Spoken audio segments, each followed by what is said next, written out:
চাওক মই ৩-৪টা সমষ্টিটো চাই আছোঁ শিৱসাগৰৰ নিৰ্দেশত আৰু আমাৰ কনষ্টিটিউশ্যনেলি 40টা সমষ্টিত অকল 40জন নহয় 200জন 300জনো দাবীদাৰ আহিব পাৰে ইয়াত আমাৰ ক'বলগীয়া একো নাই আৰু দাবীদাৰ অহা মানে পাৰ্টিটো পিক পজিশ্যনত ৰখা একে ভাল অৱস্থা ৰখা যাৰ ফলত আজিৰ দিনৰ সকলো মানুহে UPPL দলত থাকি পেলাই নেতাৰ উদ্দেশ্যেৰে সমাজখন কেনেকৈ সেৱা কৰিব পাৰে সেইটো উদ্দেশ্যেৰে আগবাঢ়ি আছে সেইটো আমাৰ কাৰণে ভাল লক্ষণ তাৰমানে আমি পিক পজিশ্যনত আছোঁ বিভিন্ন ৰাষ্ট্ৰীয় পলিটিকেল পাৰ্টিয়ে হওক বা আঞ্চলিক পলিটিকেল পাৰ্টিয়ে হওক আমি যে একেবাৰে ওপৰত আছে এই কথাটো প্ৰমাণ হৈছে গতিকে 2জন আছে 3জন আছে 10জন আছে 11জন আছে সেইটো উদ্দেশ্য নহয় আমাৰ এটা বৰ্ড আছে আমাৰ হাইকমাণ্ড আছে তেওঁলোকে ডিচিশ্যন ল'ব কোনোবাই যদি কয় আমুকে বহা তেওঁ বহিব লাগিব কোনোবাই কয় তুমি আগুৱাই যোৱা তেতিয়া তেওঁ আগুৱাই যাব লাগিব এইখিনি আমাৰ পাৰ্টি ডিচিপ্লিনটো আজি আমাৰ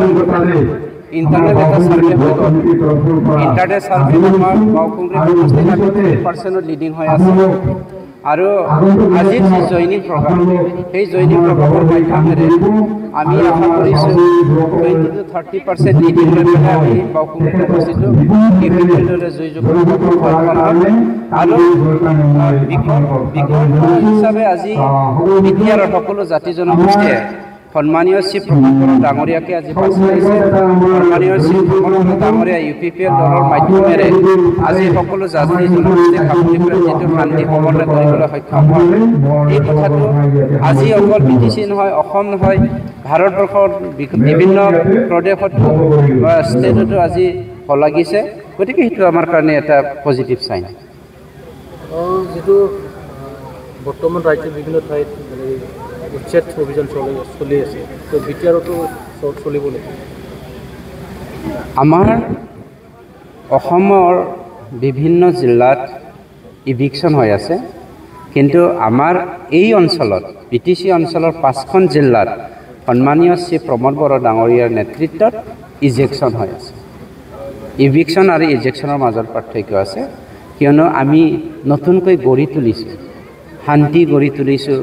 সমন্বয় গঢ়ি তুলিছোঁ সকলো জাতি জনগোষ্ঠীৰ মাটিৰ সমস্যা বিভিন্ন জাতীয় সমস্যাবোৰ সমাধান কৰি পেলাই আমি নতুন এটা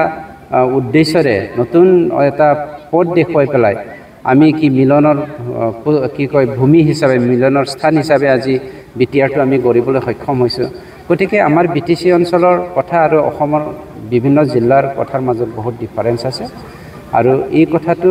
বিটিআৰবাসীয়ে সদায় বিচাৰি আছিল যে 35 বছৰ বড়ো আন্দোলনৰ সময়ত বিটিআৰত থকা সকলো জাতি জনগোষ্ঠীয়ে অমাৱস্যাৰ ৰাতিয়ে ভুগি থাকিব লাগিব নেকি বুলি এটা মানুহে বাস্তৱত পৰিণত হ'বনে নহ'ব ভয় এটা বা শংকাৰ এটা ভুগিছিল কিন্তু সন্মানীয় শিৱ ছাৰৰ নেতৃত্ব শিৱ প্ৰমোদ বড়ো ডাঙৰীয়াৰ নেতৃত্বত আমাৰ 2020 চনৰ 15 ডিচেম্বৰত যেতিয়া আমি চৰকাৰ গঠন কৰিলোঁ তেতিয়াৰ পৰাই হাঁহি বিৰিঙেৰে সকলো জাতি জনগোষ্ঠী সকলো ভাৰতীয় নাগৰিকে আজি এসাঁজ এমুঠি ভালকৈ ভাত খাই এঘুমুঠি শুবৰ কাৰণে সক্ষম আছে